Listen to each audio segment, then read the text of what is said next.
오늘 영적 전쟁에 대해서 말씀하려고 그래요. 영적 전쟁. 자, 함께 따라하죠. 영적 전쟁. 더욱 많이 힘쓰라. 사람들이 하는 말이 있습니다. 사는 게 전쟁이야. 사는 게 전쟁이야. 참 이런 말들 많이 하죠. 그만큼 살기가 어떻다는 거예요? 힘들다는 거죠. 자, 그런데 도대체 누구와 싸우는 전쟁입니까? 무엇과 싸우는 전쟁입니까? 여러분, 성경도 동일한 말씀합니다. 우리의 사는 인생은 전쟁이라고 그래요. 싸움이라고 합니다. 근데 누구와의 싸움이냐? 사람과의 싸움이 아니다라고 하는 거예요. 자, 이것은 이 세상의 주관자, 어둠의 영, 악한 영들과의 싸움이다라고 말합니다. 그래서 이것을 우리가 영적 전쟁이다라는 거예요. 에베소서 6장 12절에 말씀합니다. 우리의 씨름은, 곧 우리의 싸움은 혈과 육을 상대하는 것이 아니요 통치자들과 권세들과 이 어둠의 세상 주관자들, 곧 하늘에 있는 악의 영들을 상대함이라 그랬어요. 악한 영들을 상대하는 싸움이다라고 하는 거죠. 이걸 잘 모르면 남편하고 싸웁니다. 아내하고 싸웁니다. 형제하고 싸우고 이웃집과 싸우고. 싸움의 본질을 알면 사람과 싸우지 않습니다. 누가 싸웁니까? 어둠의 영, 마귀와 싸우는 거예요. 자, 그 마귀, 사탄이라고도 하고 옛 뱀이라고도 하고, 그죠? 온 천하를 꿰는 자라 그랬습니다. 자, 이 마귀, 사탄이라고 하는 건 대적하는 자란 뜻이에요. 누굴 대적합니까? 하나님을 대적합니다. 그래서 하늘 성소에서 하나님을 대적하다가 그의 사자들과 함께 내쫓김을 당한 존재가 바로 사탄, 마귀입니다. 늘 하나님 앞에서 거짓으로 참소하는 자라 그랬어요. 디아블로. 그래서 거짓의 아비라고 그러죠. 자, 그 우두머리가 사탄이고요, 함께 내쫓김을 당한 그의 사자들을 우리가 성경에서 말하는 귀신들이라고 하는 거예요. 어둠의 영들이죠. 여러분, 예수님 당시에 저 거라사인 지방에 귀신 들린 자 있었잖아요. 그 속에 귀신이 들었는데 수천 마리 귀신, 2천 마리 돼지떼에 들어가서 바다에 뛰어들어갈 정도였으니까 수천 마리 귀신이 속에 들어왔어요. 얼마나 비참한 삶입니까? 발가벗고 다니고 어느 누구도 제어가 안 되고 막 비명을 지르고 막 소리 지르고 자기 몸을 자해하고 무덤 사이에 집에서 살자고 뛰어다니면서 살고, 참 비참하죠. 어둠의 영의 지배를 받을 때 우리의 삶이 바로 그와 같습니다.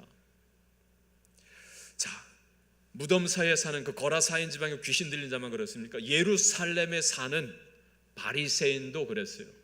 성전에서 일한다는 제사장들도 역시 마찬가지였죠.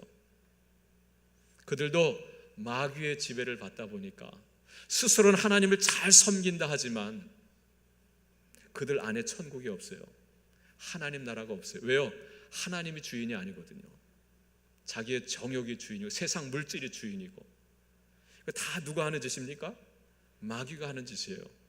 마귀는 이 세상에 내쫓김을 당해서 이 세상을 지배하려고 합니다. 오늘도 우는 사자처럼 삼킬 자를 찾는다 그랬어요.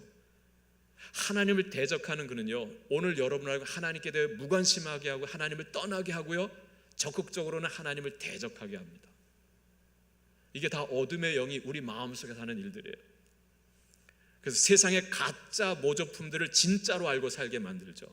거짓 진리를 진리로 알고 살게 하고요, 세상 물질을 하나님으로 여기며 살게 하고요, 정욕을 쫓아 살게 하고, 그리고 나를 하나님으로 여기게 하고, 내가 하나님 돼서 사는 거죠. 내 인생은 나의 것, 누가 뭘 할 거야, 우상 숭배하게 하고. 이게 다 어둠의 영이 하는 거거든요. 그래서 이 외식하는 바리새인과 서기관들, 이 제사장들, 자기 안에도 천국이 없고요, 그리고 다른 사람들을 어떻게 하면 천국으로 가는 길을 막는다 그랬어요. 내 안에 천국이 없고 천국 가는 길을 막고 있는 존재, 이게 다 어둠의 영의 지배를 받고 있는 자들이에요. 오늘 본문을 보면요, 데살로니가 교회 성도들이 이것을 알고 있었습니다. 이 영적 전쟁을 잘 하고 있어요. 그런데 더욱 많이 힘쓰라고 지금 권면해 주고 있는 거예요. 여러분 1절 보세요. 형제들아, 때와 시기에 관하여는 너희에게 쓸 것이 있다 없다? 없다 그랬어요. 이유는 뭐예요? 이미 너희가 잘 알고 있기 때문이다 그래요. 주의 날이 도둑같이 이를 것이다. 마지막 심판의 날이 임할 것임을 알고 있다는 거예요. 영적 전쟁을 알고 있는 거예요.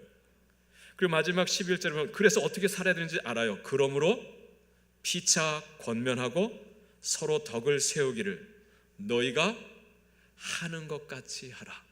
할렐루야. 자, 이미 잘 하고 있어요? 못 하고 있어요? 하고 있어요? 안 하고 있어요? 하고 있잖아요. 하고 있는데 더 잘 하라는 거예요. 그래서 주마 가편이라 그랬죠. 잘 달리는 말 더 잘 달리라고 채찍질을 하는 거예요. 그래서 오늘 그 네 번째 주제는 영적 전쟁. 우리가 사는 이 삶이 싸움이에요. 근데 사람과의 싸움이 아니고 그 배후에서 역사는 어둠의 영과의 싸움.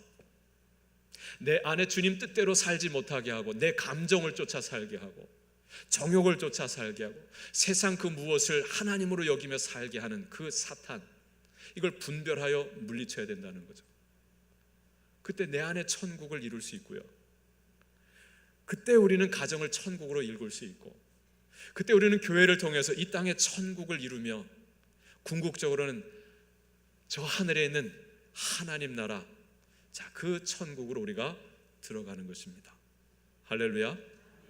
이 영적 전쟁에서 오늘 이 자리에 계신 여러분 한 분도 패하지 아니하고 승리하는 자 되시기를 주님의 이름으로 축복합니다. 자, 그러면 어떻게 하면 이 영적 전쟁에서, 이 어둠의 영과의 싸움에서 승리할 수 있을까? 자, 이미 데살로니가 교회 성도들이 잘하고 있지만 더 잘하라고 하는 권면을 통해서, 자, 보면 첫째는요, 때를 분별해야 한다라고 하는 거예요. 함께 따라합니다. 때를 분별합니다. 때를 분별합니다. 자, 오늘 바울이 말합니다. 1절, 2절, 3절 같이 읽어볼까요? 1절, 2절, 3절 같이 읽습니다. 형제들아, 때와 시기에 관하여는 너희에게 쓸 것이 없음은 주의 날이 밤에 도둑같이 이를 줄을 너희 자신이 자세히 알기 때문이라. 그들이 평안하다 안전하다 할 그때에 임신한 여자에게 해산의 고통이 이름과 같이 멸망이 갑자기 그들에게 이르리니 결코 피하지 못하리라. 아멘. 자, 여기 때와 시기에 관하여는, 이 때와 시기 뭘 말하느냐면 주님이 다시 오시는 그날, 이 세상에 완전한 하나님의 구원과 심판이 이루어지는 날이죠. 자, 그 날에 관해서 지금 말씀하는데요, 이미 너희가 그 날을 잘 알고 있다는 거예요. 그 날에 대해서. 무엇을 말해? 그 날이 주님의 날인데, 주님의 날이 어떻게 임한다고요? 도둑같이 임한다라고 하는 거예요.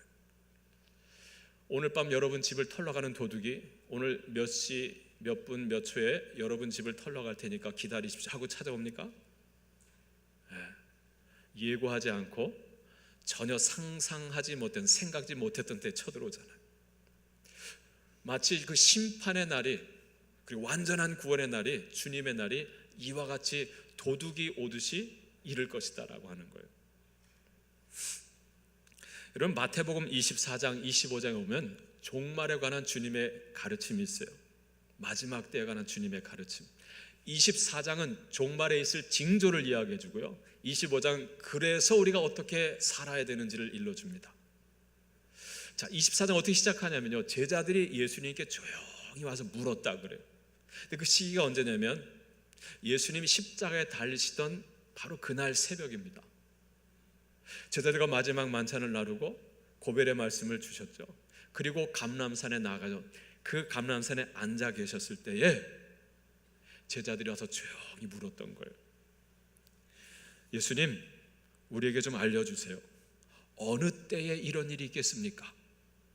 주님의 임하심과 세상 끝날에는 무슨 징조가 있겠습니까? 라고 물었어요. 도대체 그날은 언제입니까? 그때 예수님께서 뭐라고 대답하셨어요? 그날은 나도 모르고 천사도 모르고 오직 하늘에 계신 아버지만 아신다 그랬어요. 그래서 그 뒤에 말씀 보면 그날이 도둑같이 너에게 임할 것이다 라고 하는 말씀을 주십니다. 자, 그럼 그날에 있을 징조는 무엇입니까? 라고 물었잖아요. 24장 전체 그날에 있을 징조, 주님의 그 심판의 날이, 소위 여러분이 말하는 그 종말의 날이 이르기 전에 있을 징조를 이야기하는데요, 크게 세 가지로 정리할 수 있어요. 지난 수요일 새벽 예배 본문이 마태복음 24장이었어요. 자, 그때 세 가지를 제가 정리해드려요. 첫째는 이 세상이 미혹하는 세상이 될 거라는 거예요. 어떤 세상이요? 미혹하는 세상. 지난 주일날 우리 탁지일 교수님이 오셔서 이단에 대해서 말씀을 주셨어요. 그죠? 그때 본문이 마태복음 24장 3절, 4절, 5절이었습니다. 자, 거기에 어떤 말씀이 있었죠? 자, 그때가 되면 많은 사람이 일어나서 많은 사람이 내 이름으로 와서 이르되 내가 그리스도다 라고 하면서 많은 사람을 미혹할 것이다 그랬습니다. 여러분, 주님이 오시기 전에 누가 먼저 온다고요? 내가 그리스도다라고 하는 거짓 그리스도가 나타난다는 거예요. 이걸 우리가 적 그리스도라고 그러죠. 또 11절에 보면은요, 거짓 선지자가 많이 일어나서 많은 사람을 미혹하겠으며 그랬어요. 미혹하는 세상이 될 거라는 거예요. 여러분, 지난주일 우리가 봤지만 얼마나 많은 이단들이 지금도 횡행하고 있습니까? 내가 그리스도다라고 말합니다. 세상에 거기에 넘어가 빠져가는 사람들이 있는 거예요. 이게 마지막 날에 있을 징조 중에 하나예요. 두 번째 징조는 뭐냐면요, 고통하는 세상이 될 거라는 거예요. 어떤 세상이요? 고통하는 세상. 자, 그 마태복음 24장 11절, 자, 많은 선지자가 일어나 많은 사람을 미혹하겠으며 한 그 다음 절에 12절에 보면 불법이 성함으로 많은 사람의 사랑이 식어지리라 그랬습니다. 이 세상에 불법이 횡행해지고요, 많은 사람들의 사랑이 어떻게 된다고요? 식어진다는 거예요. 사랑이 식어지면 이 세상은 차가운 세상이 되죠. 그래서 고통하는 세상이 된다는 거죠. 토요일 아침에 우리 교회학교 어린 자녀들이 부모님과 함께 와서 선생님들과 말씀 암송을 해요. 자, 엔드 스크리얼 했죠. 에스더 앤 다니엘. 이 시대의 에스더와 다니엘이 되자는 거예요. 근데 이 시대가 어떤 시대인데요, 에스더와 다니엘이 살았던 그 시대와 똑같습니다. 영적 바벨론이죠.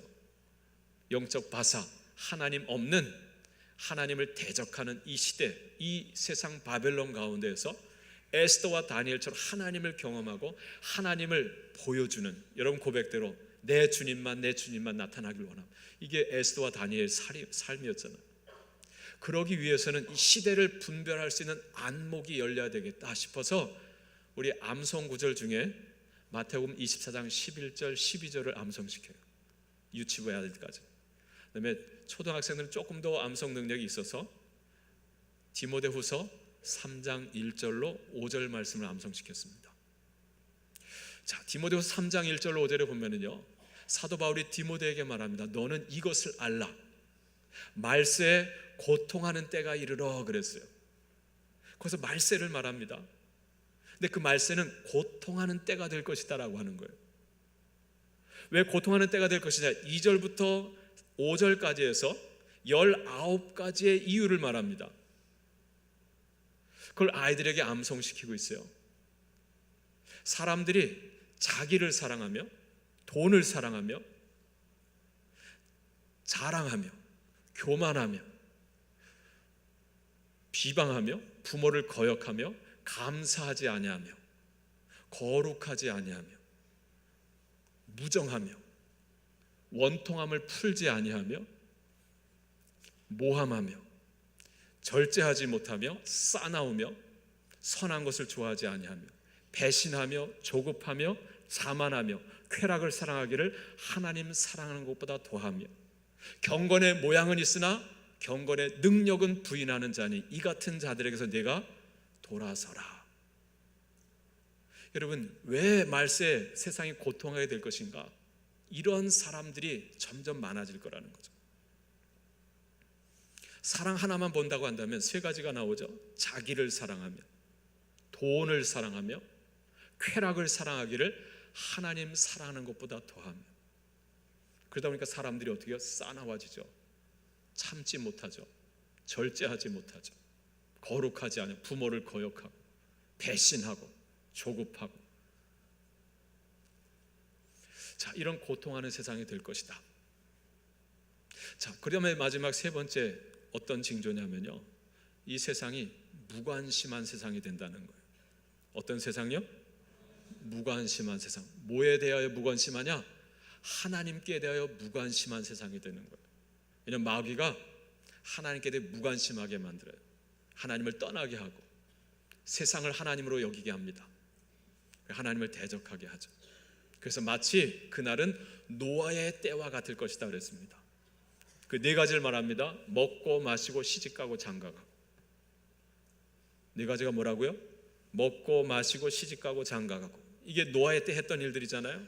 목사님, 그게 뭐가 문제입니까? 우리가 하는 일상이 그렇잖아요. 먹고 마시고 시집가고 장가가고. 근데 문제는 뭐냐면 하나님께 대한 관심이 끊어지는 거예요. 내일에 대한 관심이 없어요. 오직 지금이 중요해요. 천국과 지옥에 대한 관심이 없어요. 오늘 내가 지금 배불리 먹고 시집장가 잘 가고 행복하게 편안하게 살다 죽으면 그게 전부지, 뭐 천국과 지옥 뭐 중요하냐, 알 수도 없는 거. 지극히 현실주의적으로 살아가게 합니다. 그래서 사람들이 이기적이 되는 거죠. 악해지는 거죠. 그래서 무관심한 세상이 된다는. 자, 그런데요, 우리가 이 때를 이렇게 분별할 수 있어야 되는데 제일 중요한 건 뭐냐면 주님이 오시기 전에 누가 먼저 온다 그랬어요? 내가 그리스도다라고 하는 적 그리스도가 먼저 온다는. 사탄입니다. 마귀입니다. 근데 마귀가 나타날 때요, 머리에 뿔 달고 나오는 게 아니에요. 천사로 가정에서 우리를 찾아옵니다. 우리를 구원해 줄 것처럼 찾아옵니다. 여기에 행복이 있다라고 말합니다. 근데 그게 뭐냐면 하나님 없는 세상이에요. 정욕을 쫓아가는 거예요. 그러다 보니까 내 안에 평화가 깨지고요, 내 안에 천국이 깨지고, 그러다 보니까 가정도 지옥으로 만들고 일터도 지옥으로 만들고, 나도 천국을 들어가지 못하고 다른 사람 천국 가는 길까지 막는 그와 같은 존재가 된다는 거죠. 자, 영적 전쟁에서 우리가 승리하고자 한다면요, 분별해야 되는, 때를 분별해야 돼요. 이 어둠의 영을 분별해야 되는 거예요. 그래서 우리를 이렇게 미혹할 때 이걸 물리칠 수 있어야 되는 거죠. 할렐루야. 이런 분별하는 지혜가 오늘 여러분에게 있길 축복합니다. 자, 두 번째는 뭐냐면요, 자, 두 번째 일러주는 것은 깨어 근신해야 한다라고 하는 것입니다. 함께 따라합니다. 깨어 근신합니다. 다시 깨어 근신합니다. 잠자지 말고 깨어 있으라라고 말합니다. 그리고 근신하라 이야기합니다.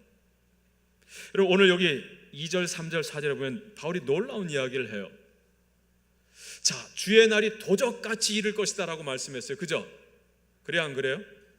평안하다, 문제없다, 행복하다라고 할 그때 갑자기 주님의 날, 심판의 날이 이를 것이다 라고 하는 거예요. 근데 4절에 보면 뭐라고 했습니까? 4절에 보면 형제들아 너희는 어둠에 있지 않으면 그날이 도둑같이 너희에게 임하지 어떻게 해요? 못하리니 그랬어요. 아니, 같은 한 성경 안에 주님의 날이 하나에서는 도적같이 임한다 그러고요, 하나에서 도적같이 임하지 아니할 것이다 그래요. 도대체 뭡니까? 대상이 다르죠. 주의 날이 그들에게는 도둑같이 임할 것이지만, 그러나 너희에게는 그의 날이, 주의 날이 도둑같이 임하지 아니할 것이다 라고 하는 거예요. 그러면 그들은 누구고 너희는 누굽니까? 여기 형제들아 너희는 그랬어요. 너희는 어둠에 속하지 아니하나니 주의 날이 너에게 도둑같이 임하지 못할 것이다. 너희는 믿음의 공동체 안에 있는 무리를 말합니다. 형제입니다. 이 모든 진리를 깨달아 알고 이 어둠의 영을 분별하여 물리치는 자, 그래서 예수 그리스도 십자가 보혈의 은혜로 우리의 모든 죄의 사함을 받고 하나님의 자녀가 된 교회 공동체 성도들을 말합니다. 형제죠. 우리 낮에 속한 자들이기 때문에 주님이 오시면 뭐야? 놀래서 아닙니다, 벌써 오면 안 돼, 이게 아니라 아멘 주 예수여 어서 오시옵소서 하는 거예요. 그러나 그들에게는 그의 날이 도적과 같이 임할 것이다. 준비가 안 된 거예요. 여러분, 아까 마태복음 24장은 마지막 날에 있을 징조를 이야기한다 그랬죠. 25장은 뭐라 그랬어요? 그러니 그날을 우리가 어떻게 준비하며 살아야 되느냐, 세 가지 비유를 통해서 일러줍니다. 여러분, 마태복음 25장을 펴보세요. 신약성경 43쪽. 세 가지의 비유를 통해서 말씀해 주는데, 첫 번째 비유가 뭡니까? 그 뭐라고 제목이 써 있어요? 열처녀 비유가 나오죠. 두 번째는 어떤 비유가 나와요? 14절부터 달란트 비유 나오죠. 자, 세 번째 31절부터 무슨 비유가 나옵니까? 양과 염소의 비유 나오죠. 그래요, 안 그래요? 그래요, 안 그래요? 네. 비유를 통해서 이 종말의 때 이런 징조가 있어요. 우리가 어떻게 살아야 되느냐. 먼저 달란트 비유. 주님께서 우리에게 달란트를 주셨다는 거예요. 여러분, 탤런트라고 하는 재능이죠. 은사를 각각 주셨는데 어떤 사람은 그 은사를 묻어두고요 놀고 있는 거예요. 주인이 와서 결산할 때 드릴 게 없어요. 있는 그대로 가져오는 거죠. 악하고 게으른 종아 그랬어요. 자, 다른 두 사람은 그 주신 은사와 재능을 가지고 열심히 장사하고 일하고 두 배로 남겼다 그랬어요. 주인이 결산할 때 칭찬을 받아 착하고, 잘하여도다 착하고 충성된 종아, 내가 적은 일에 충성하였음에 내 주인의 즐거움에 참여할 것이다. 그래서 하나는 영생에 들어가고 하나는 영벌에 들어가는, 맡겨주신 일에 감사하면서 충성을 다하는 자가 되라는 거예요. 오늘 여러분에게 맡겨주신 것, 주님이 있습니다. 탤런트, 은사, 그것을 가지고 묵혀두지 마시고 열심히 봉사하다가 헌신하다가 그러다가 주님 부르시면 가세요. 세 번째, 양과 염소의 비유. 한쪽은 양, 한쪽은 염소예요. 양들은 누구라 그래요? 너희들은 내가 줄였을 때 먹을 걸 주었고, 목마를 때 마실 것을 주었고, 헐벗을 때 입을 것을 주었고, 내가 갇혀 있을 때, 내가 외로울 때 와서 나의 벗이 되어줬다 그래요.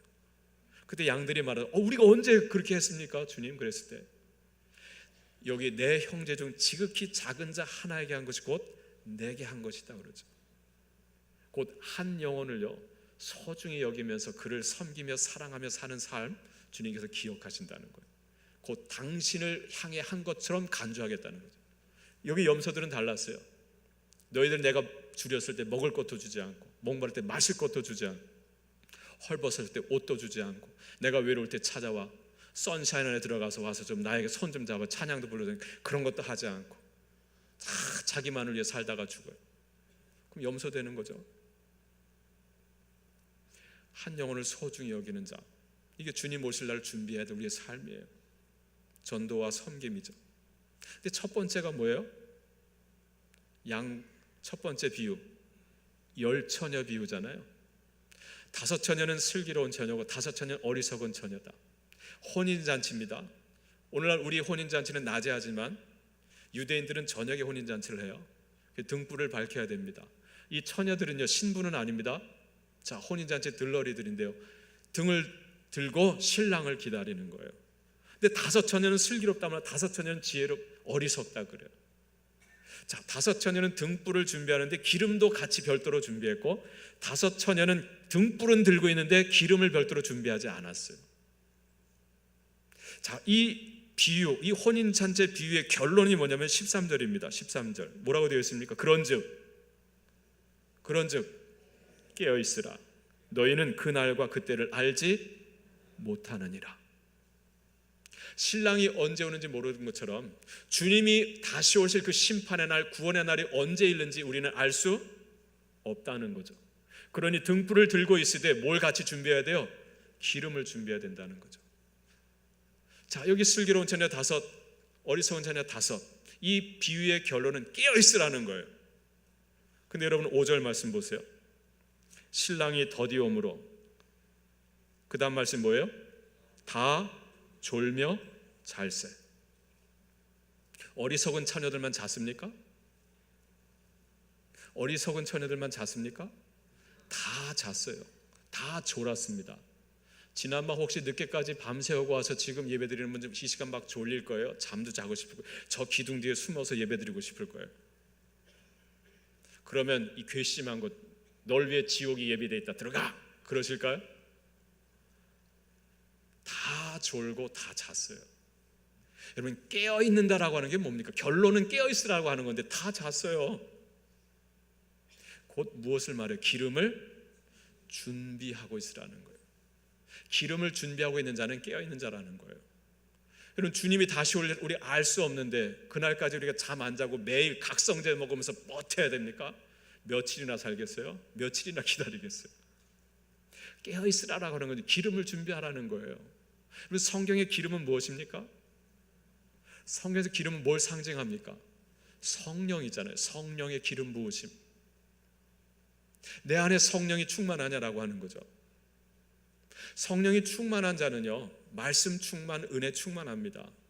왜 그렇습니까? 성령은 진리의 영이에요. 성령이 우리 안에 거하시면 진리의 말씀을 사모하게 하고, 말씀을 먹게 하고, 말씀을 읽고 듣고 묵상하고 암송하고, 말씀 깨달은 대로 살게 하고 순종하게 하고, 그래서 하나님을 경험하고, 그래서 하늘문이 열리고 늘 하나님의 은혜가 부음바 되는 거예요. 은혜가 충만한 삶이죠. 그러니까 얼굴이 어떻게 해서 항상 환하겠죠? 늘 감사와 찬송이 넘치는 거예요. 얼굴 자체가 등불이 되는 거예요. 할렐루야. 기름을 준비한 지혜로운 처녀입니다. 자, 다 졸고 자는데 신랑이 온다 그래요. 그때 지혜로운 처녀들은요, 등불을 들고 신랑을 맞이하러 가는데 이 어리석은 처녀는 보니까 등불이 꺼져가는 거예요. 그래서 말합니다. 야, 니들 기름 좀 나눠달라. 뭐라고 말합니까? 우리 가진 기름을 나눠주면 우리 등불도 꺼질 수 있어. 그러니 가서 빨리 기름을 사서 준비해 와 그랬어요. 그래서 그 밤에 기름을 준비하러 나갔는데 기름을 준비할 곳이 있어요, 없어요? 헤매다가 신랑이 왔고 문은 닫힌지라 그랬어요. 여러분, 내 안에 성령이 충만한 삶 살고 있느냐라고 하는 거죠. 이게 바로 깨어있는 거예요. 여러분, 피곤하면 자야죠. 예배 시간에도 피곤하면 졸아야죠. 그러나 내 안에 성령이 충만하면요, 늘 기쁨으로 살아가는 거예요. 내 얼굴은 등불이에요. 할렐루야. 그때 주님이 오시면 확 자다가도 일어나고 아멘 주 예수 어서 오시옵소서가 되는 거예요. 근데요, 밤새도록 술 먹고 하다가 주님이 오시대요. 그때 주님이 오시면 어떻게 돼요? 부끄러워서 숨는 거예요. 왜? 주님 맞을 준비가 안 돼 있거든요. 맨날 원망하고 짜증하고 불평하고 다 뒤집어 엎고 뽀개고 사람 붙들고 싸우고 내 안에 천국이었고 가정도 지옥으로 만들며 살아가는 거예요. 주님이 오시는 날 도둑처럼 임하게 되는 거죠.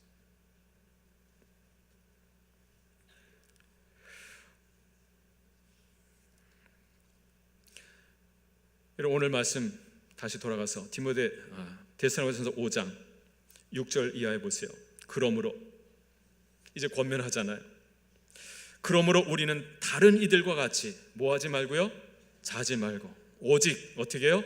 깨어 정신을 차릴지라. 깨어 정신을 차릴지라.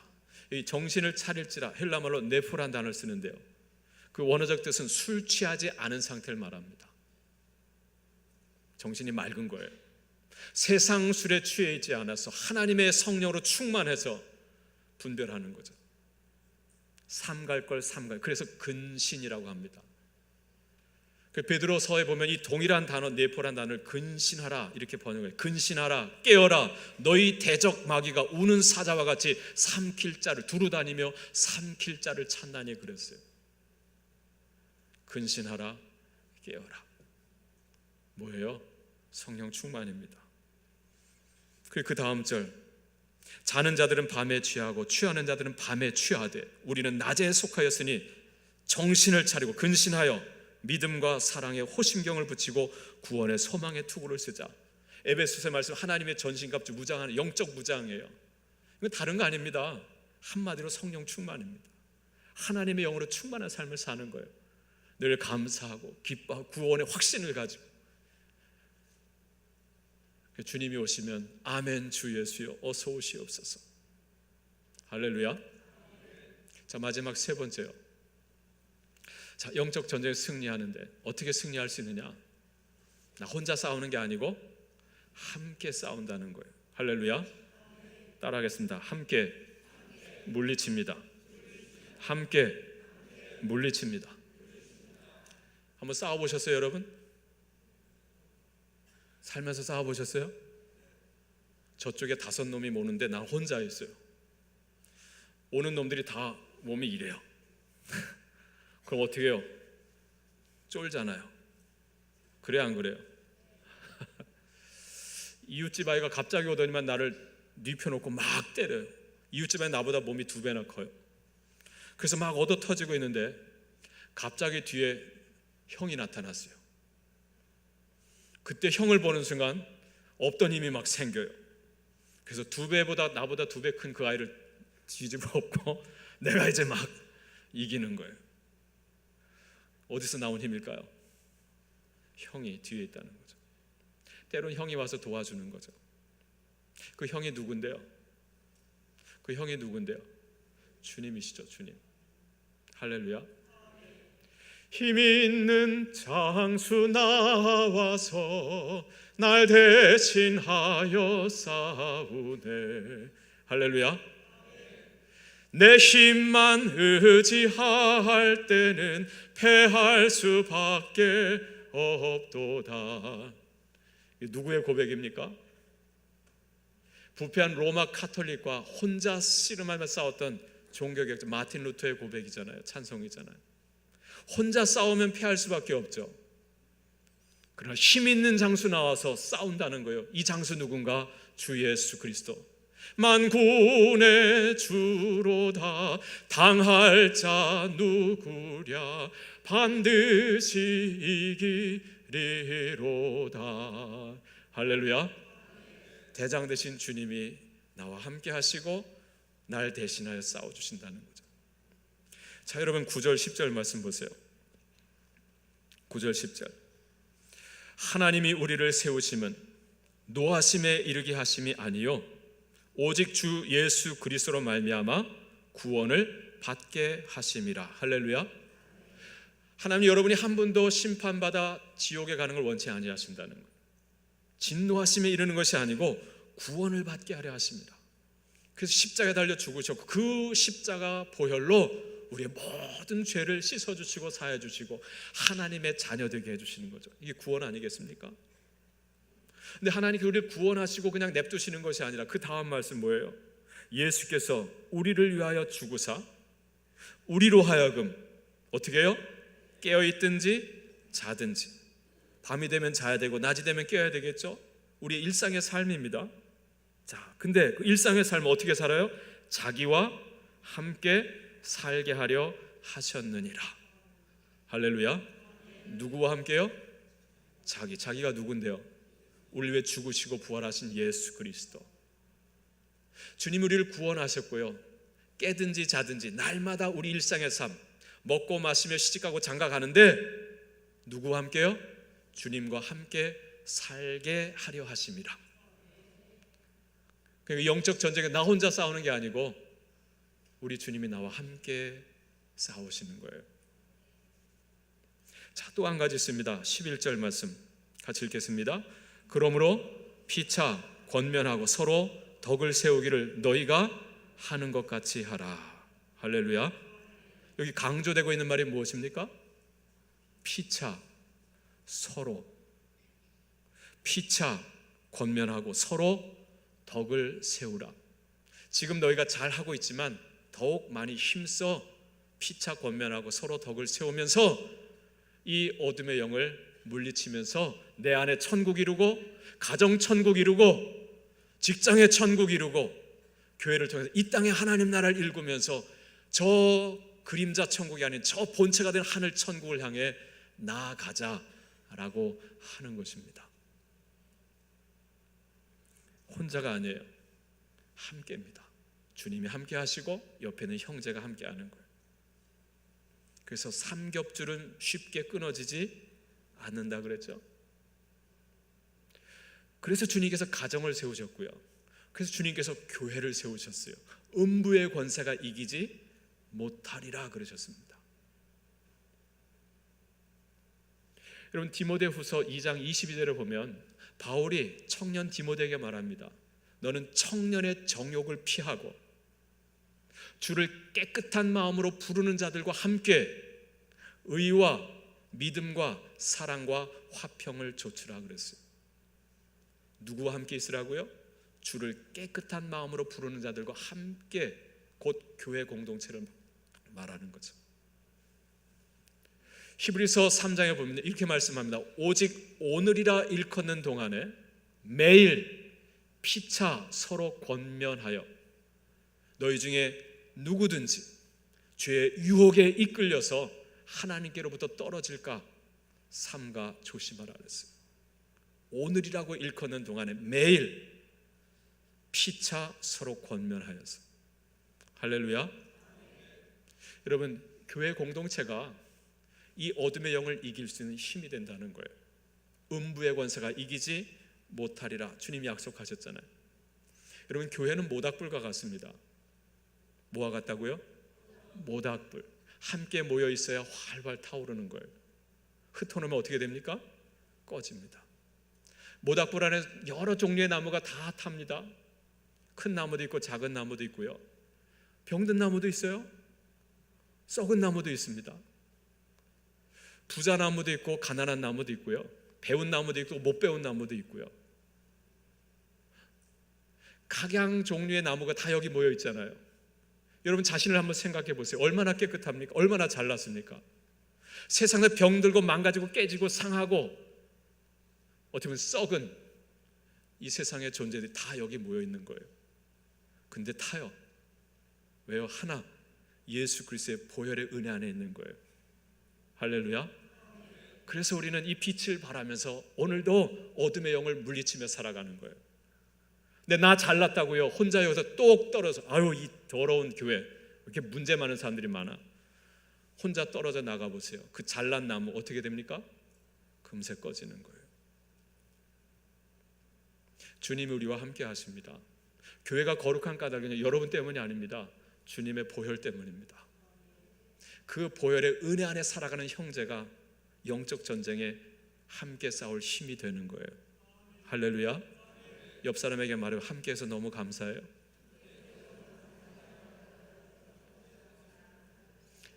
기도하겠습니다. 주님 감사합니다. 내 안에 주님이 주님 되셔서 내 안에 천국을 이루고, 그래서 가정을 하나님 나라 천국으로 이루고, 일터를 하나님의 주인 되는 나라로 일구고, 교회를 통해서 이 땅과 이 지역의 온 열방에 하나님의 나라를 증거하고 일구고, 이 땅에는 천국은 그림자이지만 저 하늘 성소에는 본체 그 하나님 나라를 향해 나아갈 수 있는 예수의 보혈로 거듭난 주의 성령으로 충만한 하나님의 자녀들이 다 되게 하여 주시옵소서. 예수님의 이름으로 기도합니다. 아멘.